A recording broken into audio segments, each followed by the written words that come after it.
আসসালামু আলাইকুম রহমতুল্লাহি ওবরাকাতুহ। ইন্নাল হামদালিল্লাহ ওয়াসসালাতু ওয়াসসালামু আলা মান লা নাবিয়্যা বা'দা। সুপ্রিয় দর্শক শ্রোতা, প্রীতি নিন, শুভেচ্ছা নিন। আপনাদের ভালো লাগা এবং ভালোবাসার আয়োজন ইসলামী জীবন বিধানের আজকের আয়োজন থেকে আপনাদের প্রত্যেককে জানাচ্ছি অনেক অনেক মোবারকবাদ এবং শুভেচ্ছা। প্রিয় দর্শক, প্রতিদিনের মতো আজও আমাদের সাথে একজন বিজ্ঞ স্কলার রয়েছেন আপনাদের সকল প্রশ্নের উত্তর প্রদানের জন্য এবং নির্ধারিত টপিকে কথা বলার জন্যে। এবং আপনারা জানেন যে আমরা প্রতিদিনই একটি জীবন ঘনিষ্ঠ গুরুত্বপূর্ণ বিষয় নিয়ে কথা বলার চেষ্টা করি। আজও তার ব্যত্যয় ঘটছে না, ইনশাআল্লাহুল আজিজ। প্রিয় দর্শক, এবার চলুন তাহলে আমাদের আজকের সম্মানিত মেহমানের সাথে আপনাদের পরিচয় করিয়ে দিন। আমাদের মাঝে আজ উপস্থিত হয়েছেন আমাদের সকলের অত্যন্ত প্রিয় মুখ, বিশিষ্ট ইসলামী চিন্তাবিদ, শিক্ষাবিদ, গবেষক, লেখক, বিজ্ঞ আলেমে দ্বীন এবং খতিব বাইতুন নূর জামে মসজিদ, বিজয়নগর, ঢাকা। হ্যাঁ প্রিয় দর্শক, আপনারা সকলেই বুঝে গেছেন যে আমাদের প্রিয় শায়েখ ফদিলাতুল উস্তাজ ডক্টর জাকারিয়া নূর হাফিজাহুল্লাহ।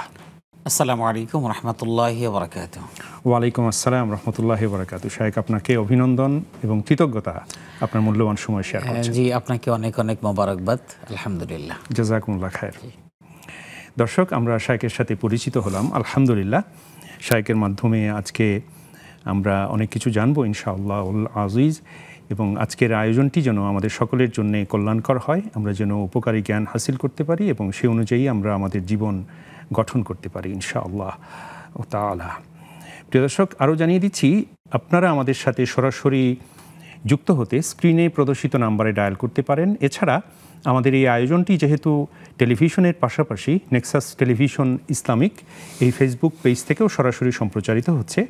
আপনারা যারা অনলাইনে আমাদের সাথে যুক্ত হয়েছেন, আপনারা আমাদের পোস্টের মন্তব্যের ঘরে আপনাদের জিজ্ঞাসা কিংবা যে কোনো কথা লিখলে, সংক্ষিপ্ত আকারে লিখতে, আমরা সেখান থেকেও নেওয়ার চেষ্টা করব ইনশাআল্লাহ তাআলা। চলুন তাহলে শুরু করা যাক।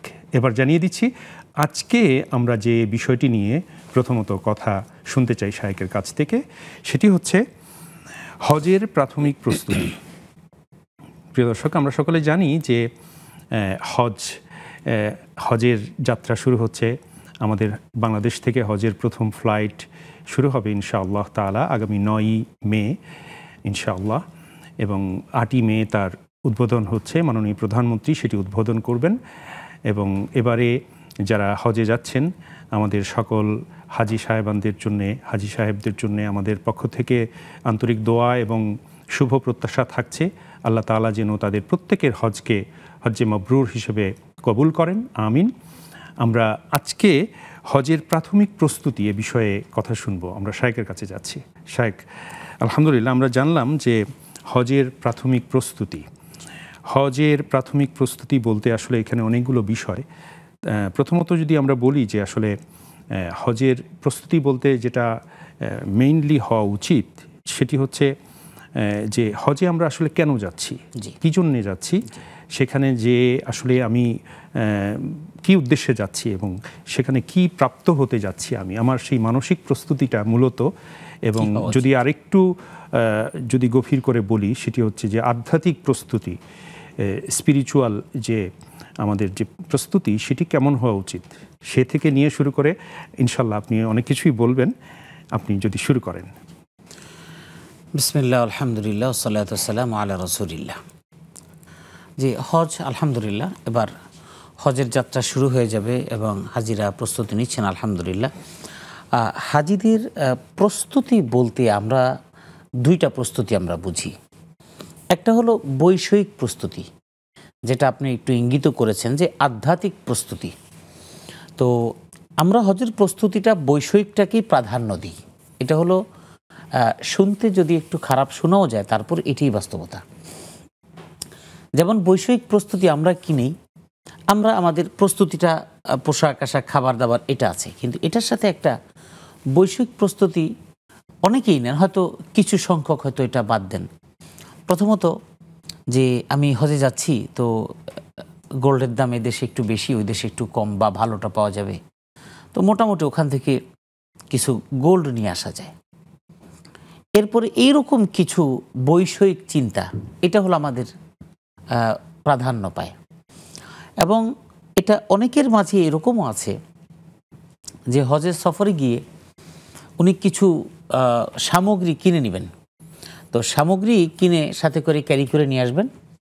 এরপর বাংলাদেশে এসে তিনি এখানকার বাজার মূল্যে সেটা আবার বিক্রি করে ফেলবেন। তো এটা অনেকের মধ্যে আছে যে আমি যদি লাখ দেড়েক টাকার মালামাল নিয়ে আসি, তো সেটা যদি আমি এখানে যদি এসে যদি সেল করে দিই, তাহলে সেখানে হয়তো আমার 50,000 টাকা আমার প্রফিট হয়ে যাবে।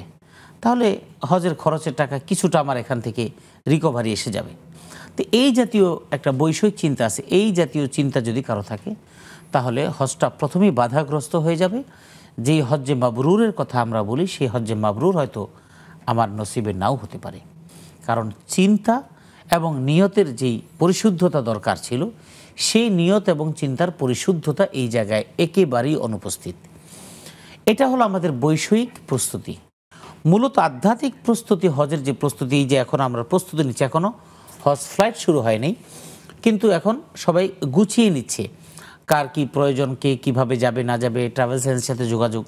এক্ষেত্রে অল্প কথায় যদি বলি, 1 নাম্বার যেটা সব কিছুর মূলে, সেটা হলো আমার নিয়তের পরিশুদ্ধতা। আমরা সবাই বলি নিয়ত ঠিক, সব ঠিক, আসলে কিন্তু দিন শেষে আমরা এটা কেউ খুঁজে পাই না, বা আমরা এটা বাস্তবতার দিকে যাই না।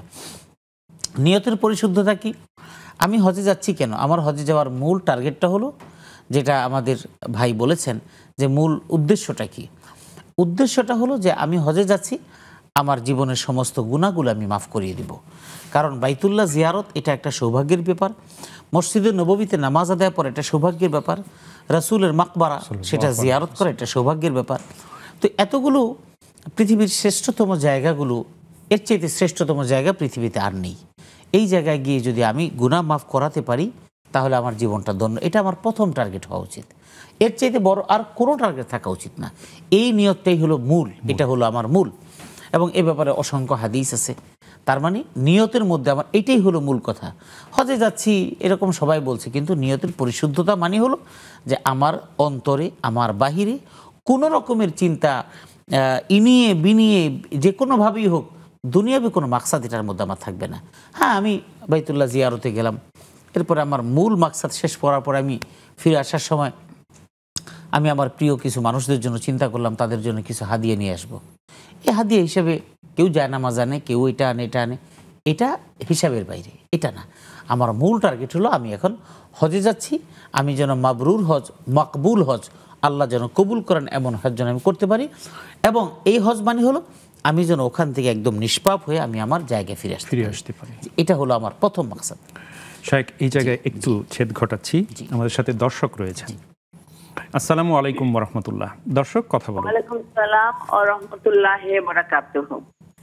জি, আমার শাইখের কাছে প্রশ্ন, গ্রামের কিছু জমি, যেমন 2-3 বিঘা জমিগুলো অনেক সময় আমরা নিজেরা করতে পারি না। কেউ হয়তো বলে যে আমার 1 বছরের জন্য বা 1.5 বছরের জন্য দেন ভাড়ার মতো হিসাবে, যে 20,000 দিলাম বা 15,000, দুজনের সম্মতিক্রমে চুক্তি হয়ে 12 মাস বা 14 মাস 18 মাস যেই হোক, এরকম একটা এতে দিয়ে দেওয়া হয়। সে এতদিন টাকাটা সে দিয়ে দেয় মালিককে, এবং সে এতদিন পর্যন্ত জমিতে আবাদ করে। সে 3 বার করে, 2 বার করে, কয়বার ইচ্ছা, যা ইচ্ছা আবাদ করে। এটা কি ইসলামী শরীয়তে জায়েজ আছে? আচ্ছা, জমি আবাদ করে, কিন্তু মানে এককালীন টাকা পরিশোধ করে। হ্যাঁ, প্রথমে ধরেন না, তারপর তিনি 12,000 দিলাম, আমি 1 বছরের জন্য নিলাম। তারপরে 1 বছর আমি আর খোঁজ নিব না, ও কি আবাদ করে, কয়বার করে, সেটা তার ব্যাপার, এবং পুরোটাই তিনি ভোগ করবেন ফসল। হ্যাঁ হ্যাঁ, ইনি ভোগ করবেন। আর এটাতে যার জমি সে আর ওইখানে ঘুরেও দাঁড়াবে না 12 মাস। আচ্ছা, বুঝতে পেরেছি। এবার প্রশ্ন, আর কোনো প্রশ্ন আছে আপনার? অনেক শুক্রিয়া বোন, আপনি সাথে থাকুন, ইনশাল্লাহ শাইখ বলবেন। জাযাকুমুল্লাহ খায়ের। আরও দর্শক রয়েছেন আমাদের সাথে। আসসালামু আলাইকুম ওয়া রাহমাতুল্লাহ। দর্শক কথা বলুন। ওয়ালাইকুম আসসালাম ওয়া রাহমাতুল্লাহি ওয়া বারাকাতুহু। জি বোন, আমরা শুনতে পাচ্ছি, আপনি বলুন। যে হুজুর, আমার দুটো প্রশ্ন। প্রথম প্রশ্ন হলো, হুজুর আপনারা হচ্ছে বলেন জাযাকুল্লাহ খায়ের, এই কথাটার অর্থ কি? আচ্ছা। আর দ্বিতীয় প্রশ্ন হলো, আমরা সেটের সামনে আপনাদের দেখি, কথা বলি, এতে কি আমাদের গুনাহ হয়? আচ্ছা, অনেক শুক্রিয়া মোহতারমা, আপনি সাথে থাকুন, ইনশাল্লাহ শাইখ বলবেন। জাযাকুমুল্লাহ খায়ের। আলহামদুলিল্লাহ। প্রিয় দর্শক, আপনারা আমাদের সাথে সরাসরি যুক্ত হতে স্ক্রিনে প্রদর্শিত নাম্বারে ডায়াল করতে পারেন, এবং সেই সঙ্গে আমাদের মন্তব্যের ঘরে পোস্টে অনলাইনে যারা রয়েছেন সেখানেও আপনারা সংক্ষিপ্ত আকারে লিখতে পারেন, আমরা সেখান থেকেও নেব ইনশাআল্লাহুল আজিজ। আমরা শায়েখের কাছে যাচ্ছি। শায়েখ, আলহামদুলিল্লাহ আমরা প্রশ্ন পেয়েছি, তবে তার আগে আমরা প্রসঙ্গটা শেষ করব। আপনি দ্বিতীয় প্রসঙ্গে এসেছিলেন, 2 নম্বর পয়েন্ট, জি, যে কারণে আমরা হজে যাচ্ছি। জি, 1 নম্বর পয়েন্ট তো সেটা হলো আমার নিয়তের পরিশুদ্ধতা, আমার চিন্তা চেতনার মধ্যে সম্পূর্ণ আমি ওখান থেকে আমি আল্লাহর কাছে নিষ্পাপ হয়ে আসব, এটা আমার প্ল্যানিং, ইনশাআল্লাহ। এটা আমার প্রথম চিন্তা। এখন এই প্রথম চিন্তার বাস্তবায়নের ক্ষেত্রে কিছু বাধা, কিছু আনুষঙ্গিক কাজ আছে, যেই কাজগুলো আমার করা দরকার। যেমন আমি যেই জায়গায় অবস্থান করছি, আমি আমার দেশে অবস্থান করছি, এই জায়গার মধ্যে আমার কিছু লেনদেনজনিত বিষয় আছে। আমরা মানুষ হিসেবে আমরা আচরণে খুব ভালো, আমরা মুআমালাত মুআশারাতের মধ্যে একটা হলো আচার আচরণ, মানুষের সাথে কথা বলা, হাসি মুখে, দেখলে ভাই কেমন আছেন, এই আচরণটা আমাদের ভালো। কিন্তু আমাদের মুআমালাত যেটা, লেনদেন যেটা আমাদের একজনের থেকে কিছু টাকা নেওয়া, মাল কেনা, বাকি দেওয়া, ব্যবসা বাণিজ্য করা, এই জায়গায় আমরা খুব পিছিয়ে আছি। এখন যেই ভাই হজে যাচ্ছেন, যে বোন হজে যাচ্ছেন, তার এই জাতীয় কোনো লেনদেন আছে কিনা, যেমন বিশেষ করে যারা ব্যবসায়ী, ব্যবসার সাথে তাদের অবৈধ সম্পৃক্ততা আছে কিনা। মালামালের মধ্যে 2 নম্বর মাল মানে আমি মানুষকে ধোঁকা প্রতারণার মাধ্যমে আমি মালামাল বিক্রি করে কোটিপতি হচ্ছি। এই মালটা আমার এই দেশের না, আমি অন্য দেশের মাল, কিন্তু আমি উন্নত দেশের নাম বলে চালিয়ে দিচ্ছি, এটা একটা। আবার আমি মানুষের সাথে লেনদেনের করার ক্ষেত্রে বহু মানুষ আমার কাছে টাকা পায়, এবং আমি চিন্তা করেছি ব্যবসা করার ক্ষেত্রে এই যে 10, 15, 20 লক্ষ টাকা আমি মানুষের কাছে আমি ঋণী আছি, এটা মনে হচ্ছে যে না, আমাকে আর কোনোদিন দেওয়াই লাগবে না। এই যে ঋণের বোঝা রেখে আমরা বাইতুল্লাহ জিয়ারতে যাচ্ছি, এই ঋণের বোঝাটার কি হবে? আমার ছেলে হয়তো ব্যবসায় বসবে, ব্যবসায় বসার পর আমি হয়তো ব্যবসা করব না। যেই পাওনাদার আছে তিনি 10 লাখ টাকা এখন পান, অনেক লেনদেন ছিল 10 লাখ, এখন আমার ছেলে বলবে এগুলো আমার বাবার সাথে ছিল, এখন এগুলি বাদ দেন, এখন নতুন করে আমরা হিসাব করি। এখন উনি হয়তো চিন্তা করলেন এই টাকা আর কোনো দিন পাওয়া যাবে না, এখন হয়তো তার ছেলের সাথে আমরা ব্যবসা করি অথবা না করি, এই লোকের কাছ থেকে আর টাকা পাওয়া যাবে না। এমন যদি হয়, তাহলে আমি হাজী সাহেবদেরকে বলবো যে আপনার এই 10 লক্ষ টাকার ব্যবসায়ী উনি যে পান, এই পাওয়ার ব্যাপারে আপনি আল্লাহর কাছে কি জবাব দিবেন? এটা তো হাসরের ময়দানে উনি আপনাকে জাপটে ধরবে যে আমার পাওনাটা দিয়ে দাও, ওই সময় তার এটা খুব দরকার। তখন ওই ভদ্রলোক তো মনে করবে যে আরও যদি পাওনা থাকতাম তাইলে আজকে আমার জন্য ভালো হতো। আপনি বাইতুল্লাহ জিয়ারত করার আগে আপনার এই পাওনা সংক্রান্ত বিষয়গুলো আপনি এটাকে মিটমাট করে দিবেন। যদি আপনি তাকে না দেন, এমন সিদ্ধান্ত থাকে যে আপনি তার সাথে যে লেনদেন করেছেন, এই লেনদেনে তিনি আপনার কাছ থেকে লভ্যাংশের চেয়ে অনেক বেশি নিয়েছেন, এখন এটা আর উনি আর পায় না, তাহলে তার সাথে আপনি একটা বসে সমাধান করেন যে আপনার সাথে আমার এই চুক্তি, এই লেনদেন, এটা এখানে ক্লিয়ার, যা দিয়েছি আলহামদুলিল্লাহ, এখন আর দেব না, এটা আপনি আমাকে মাফ করে দেন। এটা সমাধান করে যদি না যান, আপনি হজ করলেন, সুন্দরভাবে হজ করলেন, হয়তো আল্লাহ আপনার হজটাকে পছন্দ করেছেন, কিন্তু কিয়ামতের ময়দানে আপনি হজ নিয়েও তো সেখানে পার পেতে পারবেন না। কারণ হাদিসের মধ্যে আসছে, রাসূল সাল্লাল্লাহু আলাইহি ওয়াসাল্লাম যখন সাহাবীদেরকে প্রশ্ন করেছেন যে তোমরা কি জানো যে কিয়ামতের ময়দানে আমার উম্মতের মধ্যে সবচাইতে হতদরিদ্র, রিক্ত হস্তের, একদম নিঃস্ব, অভাবী, অসহায়কে মাল মুফলিসু মিন উম্মতি আতাদরুনা মাল মুফলিস, এরকম নিঃস্ব অসহায়কে সাহাবায়ে কেরাম বলছেন যে এটা নিঃস্ব অসহায় মানিত হলো যে মাল্লা দিরহাম লাহু ওয়ালা মাতা, যার কোনো টাকা পয়সা ধন দৌলত নেই। আল্লাহ রসুল তখন বললেন যে না, আমি আসলে ধন দৌলতের দিক থেকে নিঃস্ব হওয়ার বিষয়টা আমি বলছি না। কিয়ামতের ময়দানে, হাসরের ময়দানে কঠিন অবস্থার মধ্যে ওই ব্যক্তি সবচেয়ে নিঃস্ব অসহায় হবে, মাইয়াতি ইয়াউমাল কিয়ামাতি বিসলাতিন ওয়া সিয়ামিন ওয়া যাকাতিন, এরকম নামাজ, রোজা, হজ, যাকাত, দান, সদকা বহু নিয়ে আসবে, কিন্তু তার কাছে অনেক পাওনাদার থেকে যাবে, এগুলি কোনো তার কাজে আসবে না। লম্বা হাদিস, এগুলি কোনো তার কাজে আসবে না। ওই পাওনাদারদের পাওনা বুঝিয়ে দেওয়ার জন্য তার ওই জীবনের হজ, যাকাত, নামাজ, রোজা সব কিছু ওগুলিকে বিনিময় হিসেবে দেওয়া হবে। দিতে দিতে দেখা যাবে যে অনেক পাওনাদার তো এখনও রয়ে গেছে। তখন ফেরেশতারা বলবে এখনও তো তার পাওনাদার অনেক বাকি। আল্লাহ পাক রব্বুল আলামিন তখন বলবেন যেহেতু অনেক পাওনাদার বাকি, কিন্তু তার আমলের মধ্যে এখন আর নেক আমল নেই, তাহলে পাওনাদারদের যে বদ আমল আছে, এই বদ আমলগুলো পরিমাণ মতো পাওনা অনুযায়ী এখান থেকে নিয়ে নিয়ে তার আমল নামায় দিয়ে দাও। দেখেন, হজ করলেন, যাকাত দিলেন, সব কিছু করলেন, দুনিয়ার আকর্ষণ সন্তানদের জন্য রেখে যাবেন, সেই জন্য ঋণগুলো রেখে আপনি চলে গেলেন, আপনি হস্ত করে আসলেন। এরপরে এই অপরাধগুলো জমা হবে, আর তখন আল্লাহ পাক রব্বুল আলামিন যখন এটা সম্পূর্ণ এবার ক্লিয়ার, এখন আর তার কাছে কোনো পাওনার দ্বারে ফাতরিহাত আলাইহি সুম্মা তুরিহা ফিন্নার, এরপর জাহান্নামে নিক্ষেপ করে দেওয়া হবে। সেই জন্য আমাদের হজের প্রস্তুতির জন্য প্রধানত এই দুটো জিনিসের খুব বেশি জরুরি। আরও অনেক বিষয় আছে, এটা মেইনলি 1 নম্বর অন্তরের মধ্যে পরিশুদ্ধতা, যে আমি দুনিয়ার কোনো মাকসাদের জন্য যাচ্ছি না, আমার মাকসাদ একটাই। 2 নম্বর হলো আমার সাথে লেনদেনজনিত যাদের আছে তাদের সাথে আমি কথাবার্তা বলে এটাকে আমি ক্লিয়ার করে নেই। দিতে না পারলাম, ভাই আমাকে মাফ করে দিয়েন। আর যদি আপনি দিতে না পারেন, মাফ চাইলেন, উনি মাফ করলেন না, তাহলে এটাকে সমাধান করতে হবে। আপনার সন্তান, আপনার পরবর্তী প্রজন্ম যারাই ব্যবসার সাথে আছে তাদের সাথে মিটমাট করে দেন যে আমি আর ব্যবসা করব না, অথবা বসবো না, অথবা যদি মরে যাই তাহলে তোমরা আমার এই লেনদেনগুলো তার সাথে ক্লিয়ার করতে হবে। এটাই সবচেয়ে বড় প্রস্তুতি বলে আমরা মনে করছি। অনেক অনেক শুকরিয়া শেখ, জাযাকুমুল্লাহ খায়ের। আবারও ফিরবো আপনার কাছে, আমাদের সাথে দর্শক রয়েছেন। আসসালামু আলাইকুম ওয়া রাহমাতুল্লাহ। দর্শক কথা বলুন। জি বলুন ভাই, আমরা শুনতে পাচ্ছি। আমার কথাটা প্রশ্ন হলো কি যে আল্লাহ বলে জিকির করা যাবে নাকি আল্লাহর নামে, আল্লাহ নামে? আচ্ছা, আর কোনো প্রশ্ন? জি না, আর কোনো প্রশ্ন। অনেক অনেক শুকরিয়া, আপনি সাথে থাকুন, ইনশাআল্লাহ শায়েখ বলবেন। জাযাকুমুল্লাহ খায়ের। আরও একজন দর্শক আছেন। আসসালামু আলাইকুম ওয়া রাহমাতুল্লাহ। দর্শক কথা বলুন। ওয়ালাইকুম আসসালাম ওয়া রাহমাতুল্লাহ। আচ্ছা, আমি ইহরামের কাপড় সম্বন্ধে, কাপড়ের সাইজ সম্বন্ধে একটু জানতে চাচ্ছিলাম। আর দ্বিতীয় প্রশ্ন হলো 3 প্রকার যে হজ আছে এর ভিতর ইফরাদ হজ এর একটু বিস্তারিত জানালে খুশি হতাম আর কি। ইনশাআল্লাহ শায়েখ বলবেন। জাযাকুমুল্লাহ খায়ের, আপনি সাথে থাকুন। আলহামদুলিল্লাহ, প্রিয় দর্শক, আমরা আবারও আপনাদের এই আয়োজন নিয়ে আপনাদের সামনে হাজির হব। তো তার আগে আমরা ছোট্ট একটা বিরতিতে যাচ্ছি, ফিরবো অল্পক্ষণের মধ্যেই, সাথেই থাকবেন আশা করি।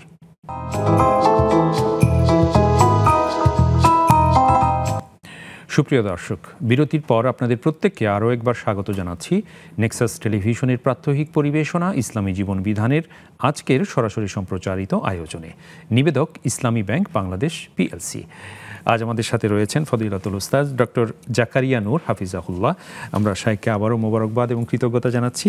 আলহামদুলিল্লাহ শায়েখ, আমাদের হাতে বেশ কিছু প্রশ্ন রয়েছে, আপনি অনুমতি দিলে আমরা প্রশ্নোত্তরে যাব ইনশাআল্লাহ।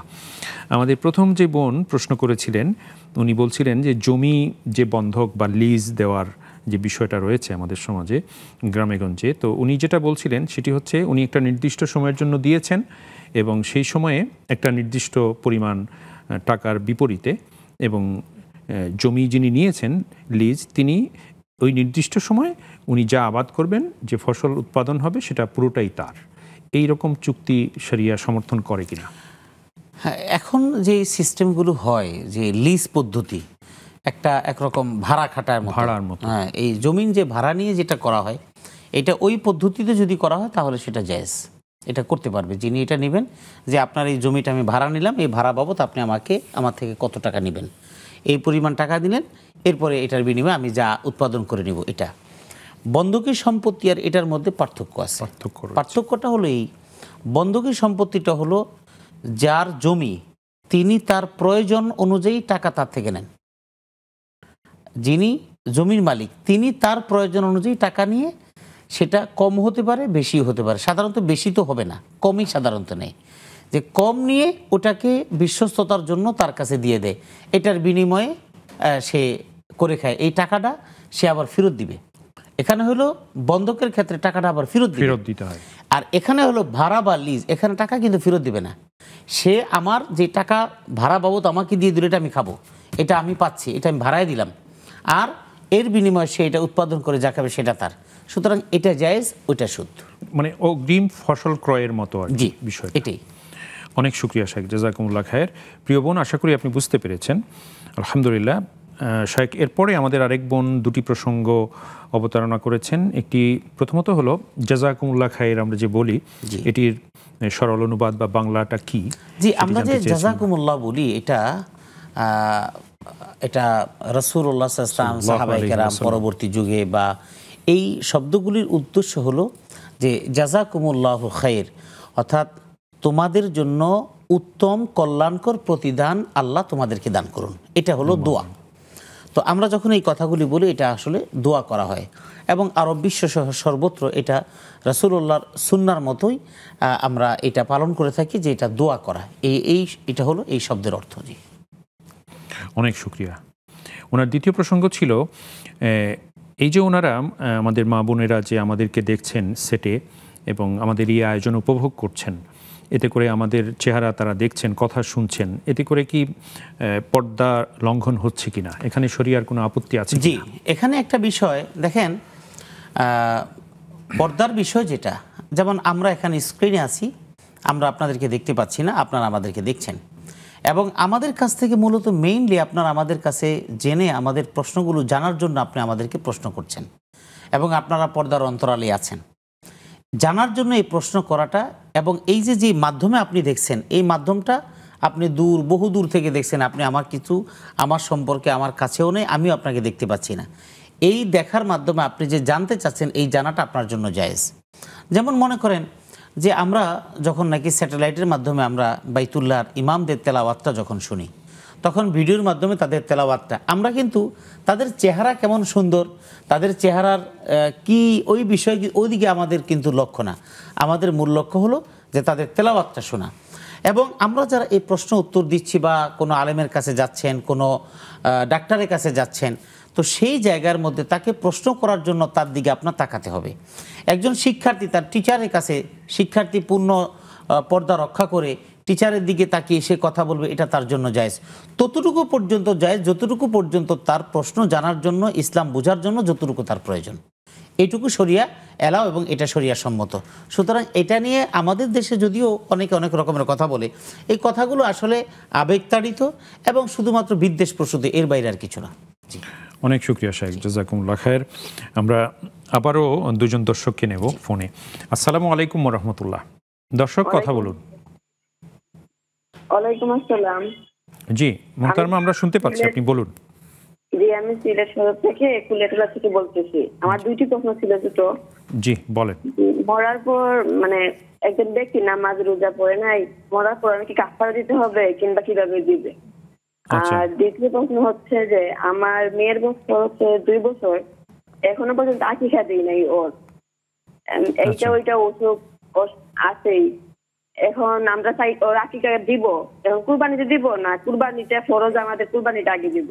আচ্ছা, কিভাবে দিব একটু যদি ক্লিয়ার করে বলতেন। অনেক অনেক শুকরিয়া। জি ইনশাআল্লাহ শাইখ বলবেন। আপনাকে মোবারকবাদ জানাচ্ছি, আর সাথে থাকুন। আলহামদুলিল্লাহ, আরও দর্শক রয়েছেন আমাদের সাথে। আসসালামু আলাইকুম ওয়া রাহমাতুল্লাহ। দর্শক কথা বলুন। একটা প্রশ্ন ছিল হুজুর। জি বলুন ভাইয়া। আমার প্রশ্ন হচ্ছে বিতিরের নামাজ সঠিক কোনটি, কিভাবে পড়লে বিতিরের নামাজটা আদা হবে? জি অনেক শুকরিয়া। জি বুঝতে পেরেছি। আর কোনো প্রশ্ন আছে? অনেক শুকরিয়া, আপনি সাথে থাকুন, শাইখ বলবেন ইনশাআল্লাহ তাআলা।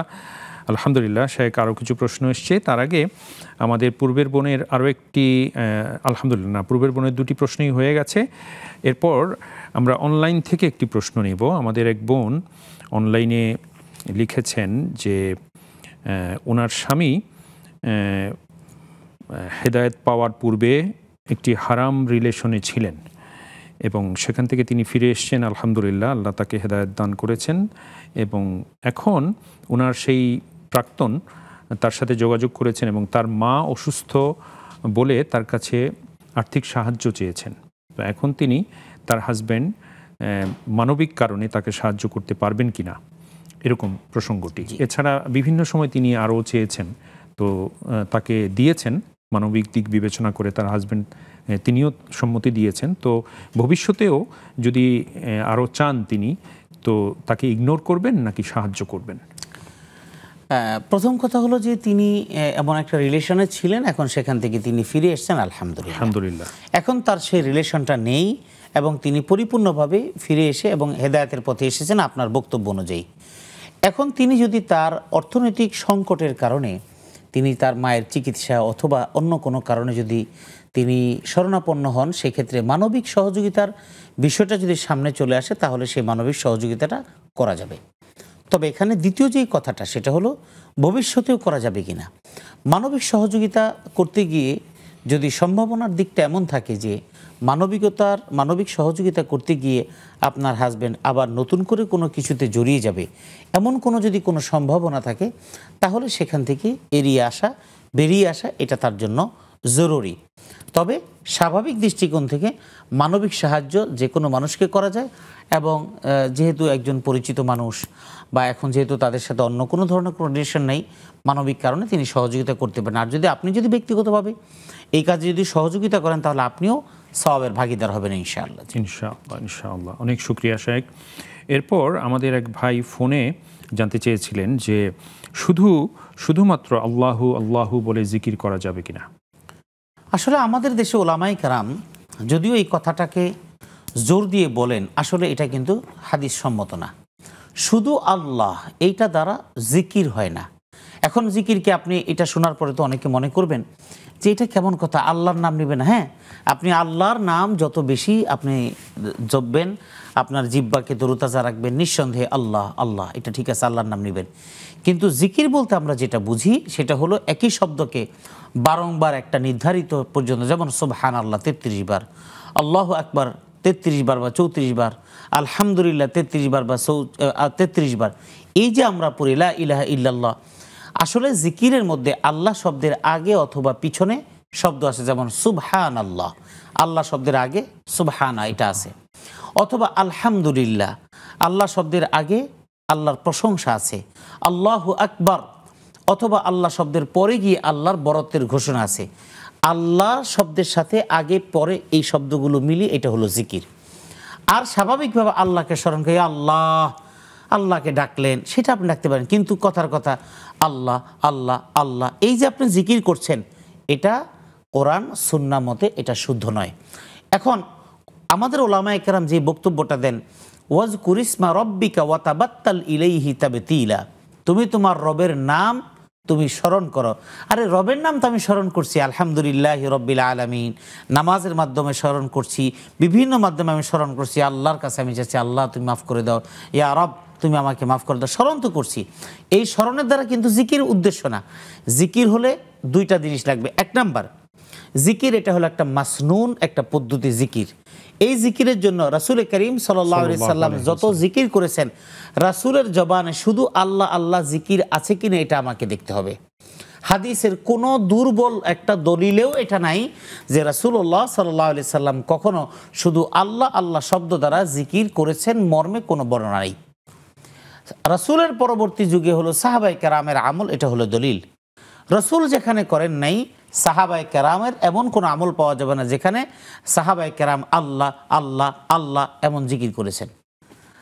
যেই জিকিরগুলো করেছেন সুবহানাল্লাহ, আলহামদুলিল্লাহ, লা ইলাহা ইল্লাল্লাহ, আল্লাহু আকবার, এছাড়া আরও অনেক জিকির করেছেন, কিন্তু শুধু আল্লাহ শব্দ দিয়ে জিকির রাসূল কিংবা সাহাবায়ে কেরাম, তাবেঈন, তাবউত তাবেঈন, আইম্মায়ে মুজতাহিদিন, সালফুস সালেহিন কারো দ্বারা প্রমাণিত নয়।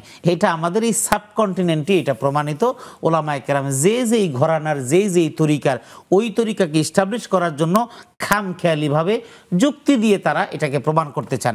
আমি শুধু এটুকু বলবো, আপনিও হয়তো কোনোখানে এটা শুনেছেন, যুক্তি না, আপনি শুধুমাত্র এটুকু বলবেন যে আল্লাহ আল্লাহ এই শব্দ রাসূলুল্লাহ সাল্লাল্লাহু আলাইহি ওয়াসাল্লাম জিকির করেছেন 50 বার, 100 বার, 30 বার, অথবা সাহাবীরা করেছেন, এই মর্মে কোনো হাদিস আছে কিনা, এই মর্মে কোনো দলিল আছে কিনা। আর ওয়াজকুর ইসমা রব্বিকা ওয়া তাবাত্তাল ইলাইহি তাবতীলা, এই জায়গার মধ্যে আল্লাহর জিকির করার দ্বারা আল্লাহ আল্লাহ শব্দ দ্বারা জিকির কোনো তাফসীরের কোনো মুফাসসির লিখেছেন কিনা এটা একটু দেখাতে বলবেন, তাহলে সমাধান হয়ে যাবে ইনশাআল্লাহ। অনেক শুকরিয়া শেখ, জাযাকুমুল্লাহ খায়ের। আবারও ফিরবো আপনার গুরুত্বপূর্ণ আলোচনায় একটা বিরতি পেরিয়ে ইনশাআল্লাহ। প্রিয় দর্শক, আবারও যাচ্ছি একটা ছোট্ট বিরতিতে, ফিরবো অল্পক্ষণের মধ্যেই, সাথেই থাকুন।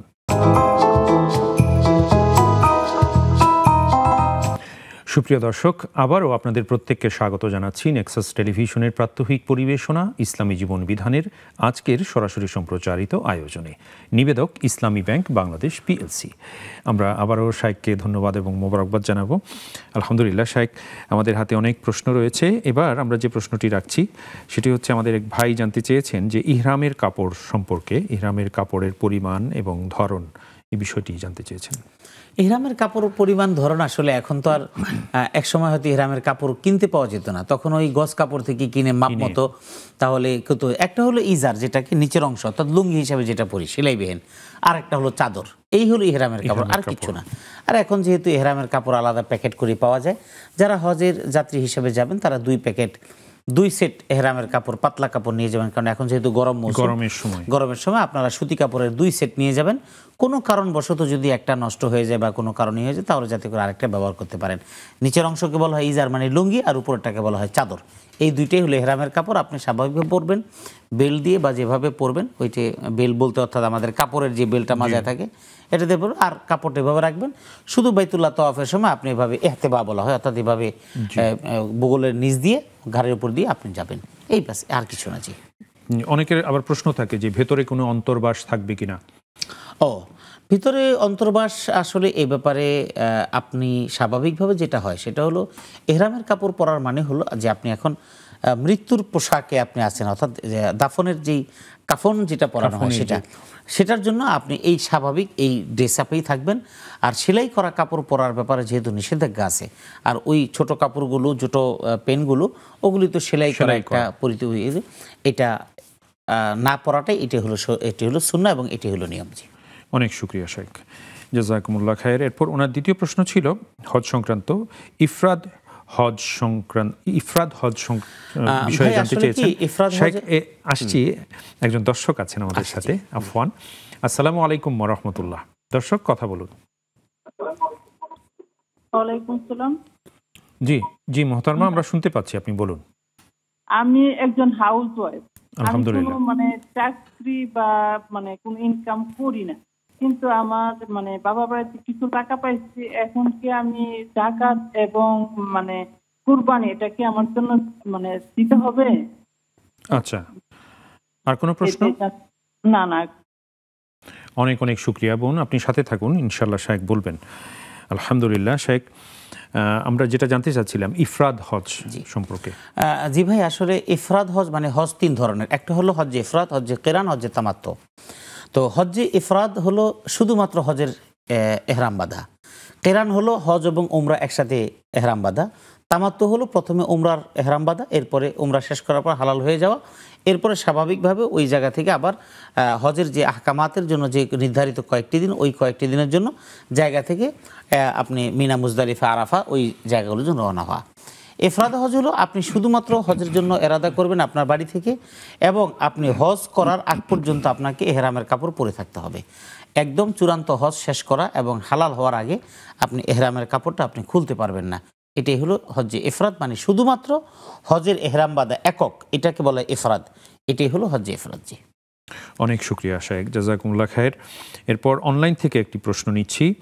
সৈয়দা মিম, উনি জানতে চেয়েছেন, যখন চারদিক থেকে বিপদ ঘিরে ধরে তখন আমাদের কি করণীয়?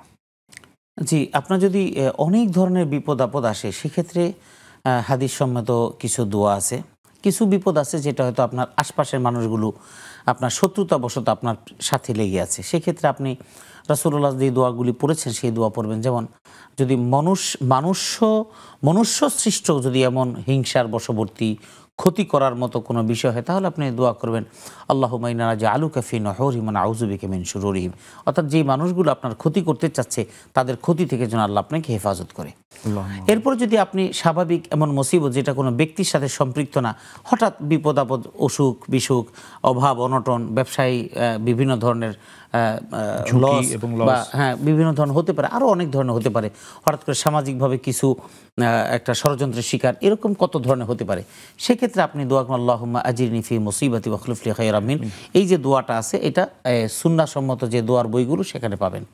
এরপর আপনি লা হাওলা ওয়ালা কুওয়াতা ইল্লা বিল্লাহ, এটা আপনি পড়তে পারেন বেশি বেশি।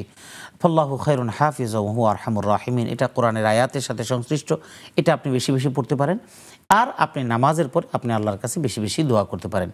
আর পৃথিবীতে কোনো মুসিবতই দীর্ঘস্থায়ী হয় না, হয়তো একটু লম্বা টাইম পর্যন্ত সাফারার হয় অনেক বেশি, কিন্তু আল্লাহর কাছে সাহায্য চাইবেন এবং এটার জন্য যা যা করা দরকার সেই করণীয়গুলো আপনাকে পালন করতে হবে, আর চূড়ান্ত সাহায্য আল্লাহর কাছে চাইতে হবে ইনশাআল্লাহ। আশা করা যায় আল্লাহ ইনশাআল্লাহ অবশ্যই আপনাকে আমাকে সেই বিপদ থেকে, সেই মুসিবত থেকে উদ্ধার করবেন ইনশাআল্লাহ। ইনশাআল্লাহ। ওনার অবশ্য আরেকটু কথা ছিল, সেটি লিখেছেন এরকম যে আল্লাহ কি নারাজ হয়ে এরকম পরীক্ষা নেন? তো এই বিষয়টি জানতে চাইব শায়েখ। তার আগে আরও একজন দর্শক রয়েছেন আমাদের সাথে। আসসালামু আলাইকুম ওয়া রাহমাতুল্লাহ। ওয়ালাইকুম আসসালাম ওয়া রাহমাতুল্লাহ। জি দর্শক, কথা বলুন। হুজুর, আমার একটা প্রশ্ন, সেটা হলো জি, আত্মীয় স্বজনের সঙ্গে সম্পর্ক রাখা নিয়ে আপনারা বলেন সে ব্যক্তি বেহেশতে যেতে পারবেন না বা কিছু একটা, বাট আমার প্রশ্ন হলো আত্মীয় স্বজনের সঙ্গে কতবার ফোন করে পায়ে ধরে সম্পর্ক রাখা যায় বলেন? তারা যদি সম্মান না করে, বড়কে রেসপেক্ট না করে, কিভাবে এটা সম্পর্ক আর রাখবো? বারবার কি অপমানিত হয়ে হয়ে রাখতে হবে, নাকি আমি ক্ষান্ত দিব? আচ্ছা আচ্ছা আচ্ছা, আমরা বুঝতে পেরেছি আপনার প্রশ্নটি। শায়েখ বলবেন ইনশাআল্লাহ তাআলা, আপনি সাথে থাকুন। জাযাকুমুল্লাহ খায়ের। আলহামদুলিল্লাহ শায়েখ, আরও একটি সুন্দর প্রশ্ন এসেছে, আমরা জানবো। তার আগে আমরা যে প্রসঙ্গটি আপনাকে অবতারণা করেছি, যে আপনি যেটা বলছিলেন, যে আমরা জানতে চেয়েছি যে এই বিপদ আপদগুলো কি আল্লাহ পরীক্ষা স্বরূপ? এখানে আসলে আমাদের জীবনে যে বিপদ আপদগুলো আসে, এই বিপদ আপদগুলো এটা কি শাস্তি বা গজব নাকি পরীক্ষা, এটা আসলে আমরা কেউ নিশ্চিতভাবে বলতে পারবো না। এটা যার উপরে যে বিপদ আসছে তিনি এটা চিন্তা করবেন যে আসলে আমি আল্লাহর নাফরমানি কতখানি করেছি। নিশ্চিতভাবে এই জন্য বলতে পারবো না যে আল্লাহ কেন দিয়েছেন, এটা একমাত্র আল্লাহ ভালো জানেন। হতে পারে গজব, যে আমাকে এই পানিশমেন্টটা দিয়ে আল্লাহ আমাকে সতর্ক করতে চাচ্ছেন যে তুমি এরকম অন্যায় করেছো, তোমার সেই জন্য তোমাকে বিপদ দিলাম, তুমি সতর্ক হয়ে যাও। এটা হতে পারে, এটা আল্লাহর ইচ্ছা। আরেকটা এমন হতে পারে যে আমাকে আযাব না, তবে আমার ইমানের পরীক্ষা। যদি এমন হয় যে আমি আল্লাহর সাথে কোনো রকম নাফরমানি করিনি, কোনো অন্যায় করিনি, তারপর আমার উপর বিপদ, অনেক মুমিনের জীবনেও বিপদ আছে, তখন ওই বিপদটা হবে এই জন্য যে আমার ইমানের পরীক্ষা, যে আল্লাহ আমার ইমানকে যাচাই করছেন, যে আমি আল্লাহর পরিপূর্ণ আনুগত্য করার পর আল্লাহ আমাকে কষ্ট দিয়ে দেখছেন সত্যি আমি আল্লাহর প্রতি কতটা আনুগত্যশীল। সুতরাং এটা আযাব না গজব বা কি, এটা কি, এটা আপনি আমি আমার ব্যক্তিগত আমলের দ্বারা আমি উপলব্ধি করব। যদি অপরাধী হই তাহলে আল্লাহর কাছে ইস্তেগফার করব, আর যদি আমার জানা মতো এমন কিছু না হয় তাহলে সেক্ষেত্রে আমি ধরে নেব আল্লাহ আমার ইমানের পরীক্ষা করছে, আল্লাহর কাছে সাহায্য চেয়ে দেব, আল্লাহ এই পরীক্ষা আমাকে উত্তীর্ণ করে আমাকে সবর করার তৌফিক দান করো। আল্লাহুম্মা আমিন। অনেক শুকরিয়া শায়েখ, জাযাকুমুল্লাহ খায়ের। আমরা এরপরে যে প্রশ্নটি আপনার কাছে রাখছি সেটি হচ্ছে যে আমাদের এক বোন জানতে চেয়েছেন যে এক ব্যক্তি যিনি নামাজ রোজা করেননি, দিন পালন করেননি, ইন্তেকাল করেছেন, তো তার জন্যে, তার বিষয়ে, তার নাজাতের জন্যে তার আত্মীয় স্বজন কী করতে পারেন? তো এই বিষয়টি জানবো আপনার কাছ থেকে একটা ছোট্ট বিরতি পেরিয়ে ইনশাআল্লাহ তাআলা। দর্শক, আবারও যাচ্ছি ছোট্ট বিরতিতে, ফিরবো অল্পক্ষণের মধ্যেই, সাথেই থাকবেন আশা করি। সুপ্রিয় দর্শক, আবারও আপনাদের প্রত্যেককে স্বাগত জানাচ্ছি নেক্সাস টেলিভিশনের প্রাত্যহিক পরিবেশনা ইসলামী জীবন বিধানের আজকের সরাসরি সম্প্রচারিত আয়োজনে। নিবেদক ইসলামী ব্যাংক বাংলাদেশ পিএলসি। আমরা আবারও শায়েখের কাছে যাচ্ছি। আলহামদুলিল্লাহ শায়েখ, আমরা বিরতির পূর্বে আপনার কাছে যে প্রসঙ্গটি জানতে চেয়েছি সেটি হচ্ছে, আমাদের এক বোন জানতে চেয়েছেন যে একজন ব্যক্তি ইন্তেকাল করেছেন কিন্তু তিনি দিন পালন করতেন না, নামাজ রোজা হজ যে ফরজ ইবাদতগুলো তিনি সেটা আদায় করেননি, তো তার জন্য, তার মাগফিরাতের জন্য তার আত্মীয় স্বজন কি করতে পারেন? জি, আপনি কাফারার একটা প্রসঙ্গ আপনি টেনে এনেছেন। আমাদের দেশে প্রচলিতভাবে কোনো মানুষ যদি শেষ বয়সে বা মারা যাওয়ার কিছুদিন আগে যদি নামাজ পড়তে না পারেন, তাহলে তখন হিসাব করে ওয়াক্ত হিসাবে তখন তারা নামাজের একটা টাকার বিনিময়ে কাফারা সিস্টেম যেটা চালু আছে, এটা আসলে কোরআন সুন্নাহর কোনো দলিল নেই এবং এটি ইসলামী শরীয়তে এটার কোনো অস্তিত্ব নেই। শুধুমাত্র যেটা করা যায় সেটা হলো কত ওয়াক্ত নামাজ পড়েছে, কত ওয়াক্ত পড়ে নেই, এটা তো হিসাব নেই। আর যদি টাকা দিয়ে কাফারা আদায় করাই যেত, এটা মনে হচ্ছে বৈধই হতো, তাহলে পৃথিবীতে শিল্পপতিরা নামাজ না পড়ে পুরোটা টাকা দিয়েই সমাধান করে ফেলতে পারতেন। এটা আলেম ওলামাদের, এক শ্রেণীর আলেম ওলামাদের বানানো একটা পদ্ধতি দান সদকা করার। মূলত যেটা করতে হবে, যদি তিনি নামাজ পড়ে না থাকেন তাহলে তার নামাজের কোনো হিসাব নেই, যেহেতু আমরা জানি না। এজন্য আত্মীয় স্বজন, পরিবারের লোকেরা তার পক্ষ থেকে তার মাগফিরাতের জন্য যত সম্ভব তিনি দান সদকা করবেন। কারণ হাদিসের মধ্যে দান সদকার ব্যাপারে আল্লাহ রাসূল সাল্লাল্লাহু আলাইহি ওয়াসাল্লাম বহু উদ্বুদ্ধ করেছেন, যে কারণ দান সদকার মাধ্যমে মানুষের গুনাহ মাফ হয়। সুতরাং দান সদকা করবেন, এটা কোনো ওয়াক্ত হিসাব করে প্রতি ওয়াক্তে 50 টাকা 100 টাকা এটা কাফারার কোনো সিস্টেম নেই। সুতরাং সদকা যত পারেন বেশি বেশি করা, যাতে করে আল্লাহ যদি এর উসিলা যদি তাকে আল্লাহ মাফ করেন, এটা আল্লাহর হাতে, এর চাইতে অন্য কিছু করার সুযোগ নেই। আর আপনারা দুনিয়াবাসী যারা, তারা দোয়া করবেন আল্লাহ যেন তাকে মাফ করে দেন। এই অনেক শুকরিয়া। এরপর ওনার দ্বিতীয় যে প্রসঙ্গটি ছিল যে ওনার মেয়ে 2 বছর বয়স, তার আকিকা হয়নি, তো তার আকিকা এখন করা যাবে কিনা এবং আকিকা কুরবানির সাথে করা যাবে কিনা? বোন, আসলে বিষয়টা হলো আকিকা হলো বাচ্চা ছোট থাকাকালীন সময় ওই 7 দিনের সাথে সম্পৃক্ত, এটা সুন্নাহ। আর আকিকা করার উদ্দেশ্য হলো কুল্লু গোলামিন মারহুনুন বিআকিকাতিহি, আকিকা করা হয় এই জন্য যাতে করে এই নবজাতক বিভিন্ন বালা মুসিবত থেকে যেন হেফাজতে থাকে। এখন আপনার বাচ্চা বড় হয়ে গেছে, এখন যদি আপনি আকিকা না দেন সমস্যা নেই, আকিকা একটা সুন্নাহ। আর যদি আপনি চান আকিকা দিতে, তাহলে আকিকা দিতে পারেন। এখন সুন্নাহ যেহেতু পালন করতে চান, তাহলে সুন্নাহকে সুন্নাহর মতো করেই পালন করা উচিত, সেটা আপনি কোরবানির সাথে না। কারণ কোরবানির সাথে আকিকা এটা আমাদের বাংলাদেশে এই সাবকন্টিনেন্টে এটাকে চালু করছে ওলামায়ে কেরাম। একসময় মানুষের সামর্থ্য ছিল না, সামর্থ্য না থাকার কারণে অন্ততপক্ষে কোরবানিকে কেন্দ্র করে আকিকা দেওয়ার একটা প্রচলন চালু হয়েছে। আকিকাও হলো, কোরবানি হলো, এরকম একটা মানসিকতা। কিন্তু আকিকা সম্পূর্ণ আলাদা একটা জিনিস, কোরবানি সম্পূর্ণ আলাদা জিনিস। আকিকাটা আলাদা হওয়াই উচিত। আপনি আপনার মেয়ের জন্য আপনি একটা ছাগল, সেটাকে আপনি আকিকা হিসেবে দিয়ে দিবেন, এটাই সুন্নাহ। জি, অনেক শুকরিয়া শেখ, জাযাকুমুল্লাহ খায়ের। এরপর আমাদের এক ভাই জানতে চেয়েছিলেন যে বিতর সালাতের আদায়ের পদ্ধতিটা। জি ভাই, বিতির সালাতের আদায়ের পদ্ধতি এই পর্যন্ত 20 বছর যাবৎ এই বিতির সালাতের আদায়ের পদ্ধতি বিভিন্ন টেলিভিশনে আপনি শুনছেন বা আমরা বলে আসছি। আসলে বিতির সালাত আমরা যেভাবে পড়ছি এটা একটা পদ্ধতি, আবার দ্বিতীয় রাকাতে না বসে সোজা দাঁড়িয়ে গিয়ে একসাথে 3 রাকাত পড়া, এটা একটা পদ্ধতি। আবার দ্বিতীয় রাকাতে সালাম ফিরিয়ে তারপর দাঁড়িয়ে আরেক রাকাত পড়া, এটা একটা পদ্ধতি। এইরকম বেশ কিছু পদ্ধতিতে বেতের নামাজ আদায় করা যায়। বেতের নামাজের রাকাত সংখ্যা, এই যে আমরা 3 রাকাত পড়ি, এই 3 রাকাত থেকে অনেকে বলে 1 রাকাত, ওই যে 2 রাকাত পরে সালাম ফেরানোর পর 1 রাকাত, এটা মিলে 3 রাকাত হয় আর কি, ওটাকে 1 রাকাত বলে। শুধু 1 রাকাত পড়া বিতরের কোনো হাদিস প্রমাণিত না। আর এই বেতের নামাজ আসলে 3, 5, 7, 9, 11, 13 পর্যন্ত রাসূল সাল্লাল্লাহু আলাইহি ওয়াসাল্লাম পড়েছেন। সুতরাং এটাই হলো পদ্ধতি। আপনি এখানে যেটা আপনার কাছে ভালো মনে হয় এবং সহি সুন্নাহ সম্মত মনে হয় আপনি পড়বেন। জি, বিতর্ক করার কোনো কারণ নেই। জি, আলহামদুলিল্লাহ। শাইখ, এবার অনলাইন থেকে একটি প্রশ্ন নিচ্ছি, আমাদের হাতে সময় খুবই কম, 2 মিনিট আছে। মাহফুজা মুস্তফা উনি লিখেছেন, মিথ্যা অপবাদের শাস্তি কি? মিথ্যা অপবাদের শাস্তি, অর্থাৎ যদি কাউকে মিথ্যা অপবাদ দেওয়া হয়, তাহলে এই ব্যক্তির এই সম্মানহানির কারণে কিয়ামতের ময়দানে তার পাপ তার কাঁধে চাপিয়ে দেওয়া হবে, অথবা তার নেক থেকে তার আমলনামা তা ওই ব্যক্তির যার বিরুদ্ধে অপবাদ দেওয়া হলো তাকে দিয়ে দেওয়া হবে। অনেক শুকরিয়া শেখ। এরপর আমাদের এক বোন ফোনে জানতে চেয়েছিলেন যে উনি একজন হাউস ওয়াইফ, ওনার বাবার পক্ষ থেকে উত্তরাধিকার সূত্রে উনি বেশ কিছু টাকা পয়সার মালিক হয়েছেন আলহামদুলিল্লাহ। তো এখন তিনি জাকাত এবং কুরবানি আদায় করবেন কিভাবে? যদি সম্পদের মালিক হয়ে থাকেন তাহলে আপনি জাকাত ওই আপনার যে গয়নাগাটি আছে, আপনার ব্যক্তি মালিকানা যা আছে, টোটালটাকে হিসাব করে প্রতি লাখ টাকা আর 1000 টাকা করে আপনি জাকাত আদায় করবেন। আর আপনার কাছে কোরবানি দেওয়ার মতো সেই পরিমাণ অর্থ সম্পদ যদি কোরবানির সময় থাকে, তাহলে আপনি ছোট হোক, যে কোনো মাপে, যেভাবে হোক, যে কোনো পর্যায়ের হোক, একটা ভাগ হোক, অথবা একটা ছাগল হোক, অথবা একটা গরু হোক, যেটা আপনার সামর্থ্য মতো আপনি কোরবানি আদায় করবেন ইনশাআল্লাহ। ইনশাআল্লাহ, আল্লাহ তৌফিক দান করুন। এরপর আমাদের আরেক বোন জানতে চেয়েছিলেন আত্মীয়তার সম্পর্ক রক্ষা করা সম্পর্কে বলছিলেন। তিনি অনেক চেষ্টা করছেন তার কোনো আত্মীয়ের সাথে, কিন্তু তাকে রেসপন্স করছেন না, অপমান করছেন। আত্মীয়তার সম্পর্ক আসলে আমরা যেটা বলি, আত্মীয়তার সম্পর্কটা আসলে ডেফিনেশনটা এলোমেলো হয়ে গেছে। রাসূলুল্লাহ সাল্লাল্লাহু আলাইহি ওয়াসাল্লামের যুগে সম্পদ নিয়ে কারাকারি মারামারি এরকম ছিল না। রাসূলুল্লাহ সাল্লাল্লাহু আলাইহি ওয়াসাল্লামের যুগে কারো কাছ থেকে শুধু পাইতে হবে, আমি কিছু করব না আরেকজন দিবে, এগুলো ছিল না। আত্মীয়তার সম্পর্ক মানে হলো, আত্মীয়তার সম্পর্ক মানে স্বার্থের সম্পর্ক না। আত্মীয়তার সম্পর্ক, আপনি আপনার আত্মীয়ের বাড়িতে যাবেন, কিন্তু যাওয়ার পরে সে চিন্তা করলো হাতে কি 1 কেজি মিষ্টি আর 1 কেজি দই নাকি, এটা আত্মীয়তার সম্পর্ক না, এটা হলো স্বার্থের সম্পর্ক। এটা আপনাকে আমাকে বুঝতে হবে।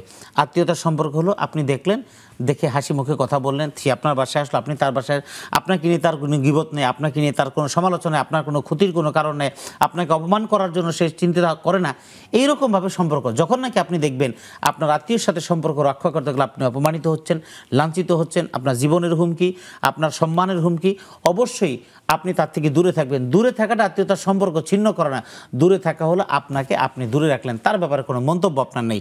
এখন বর্তমান সিচুয়েশন এটি হলো আত্মীয়তার সম্পর্ক। আল্লাহ তাআলা আমাদেরকে বোঝার তৌফিক দান করুন, আমিন। শায়েখ, আপনাকে আবারও অশেষ মোবারকবাদ এবং কৃতজ্ঞতা জানাচ্ছি। আপনাকে অনেক অনেক ধন্যবাদ। অনেক শুকরিয়া শায়েখ। দর্শক, আজকে আমরা অনুষ্ঠানের একেবারে শেষ প্রান্তে উপনীত হয়েছি, আর এগোতে পারছি না। আপনাদের প্রত্যেককে আবারও অনেক অনেক মোবারকবাদ এবং কৃতজ্ঞতা জানিয়ে আগামীকালকের অনুষ্ঠান দেখার সাদর আমন্ত্রণ জানিয়ে আল্লাহ হাফেজ, ওয়াসসালামু আলাইকুম ওয়া রাহমাতুল্লাহি ওয়া বারাকাতুহু।